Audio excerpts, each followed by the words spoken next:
Sibuyile la sinodokotela Dr. Manyelo Lion of the North uthi ke uyibhubesi lasenyakatho uma echaza usenza ngamakhambi esintu semkantsho bovuke nje ubeyachaza ukuthi dala angene lo mkhakha phinde ke alekelele ekutheni ke abantu bathola imithi eduze abasenzele imithi kunechemistry elikhulu kakhulu la abantu bekwazi ukuthi ke beyicoshela imithi befike bethathe nje imithi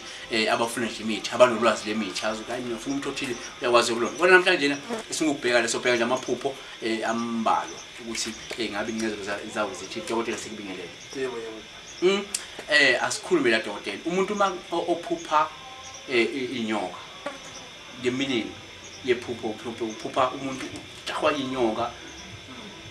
noma uphupha ukhamba entabeni noma uphupha amanzi imfula the meaning lokho mawuphupha lezi three shokuthi ufanele ufane nathi umuntu wamadlozi manje uma inyoka ijaha that means ufena uthwasa okay uma uphupha inyoka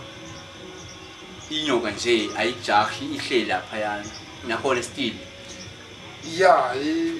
izinto zamadlozi phupha inyoka zintaba imfulwa nuka Tibeta uchafana umuntu wamadlozi. So ushuthi lo muntu lo efuna ahamba consult abokuthi yini inkinga akwazi ukuthi ayilungisa thwase ngisho ukuthi efuna thwase. No uyezwa ke mbukela ukuthi ke uphupha inyoka sometimes it doesn't mean it's your enemy because most abantu bacabanga ukuthi maphupha inyoka it's an enemy hayi ama isitha inini uyasho lo doctor sometimes ungaphupha inyoka uthola ukuthi ufuna uthwasa ungaphupha intaba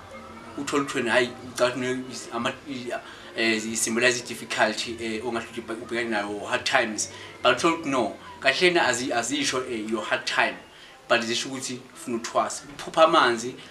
kungasho futhi nakhona ukuthi ke ufuna ube umuntu othwasayo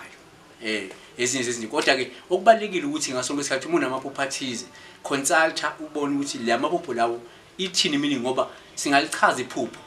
but uthola ukuthi nathi silika phezulu that is why you need to consult so that you will be sure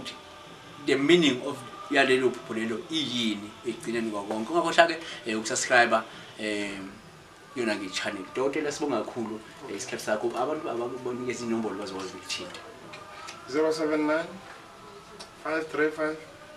1069 usebenzela kodokotela isebenzela eMarabastad building 10 street yebo yawuzuleke number 10 street yokwazi ukuthi kanjani umthola udokotela ungakhohlwa ukusubscribe oyifisela kona okuhle uNkulunkulu akulethe kunjoba kunjalo siyabonga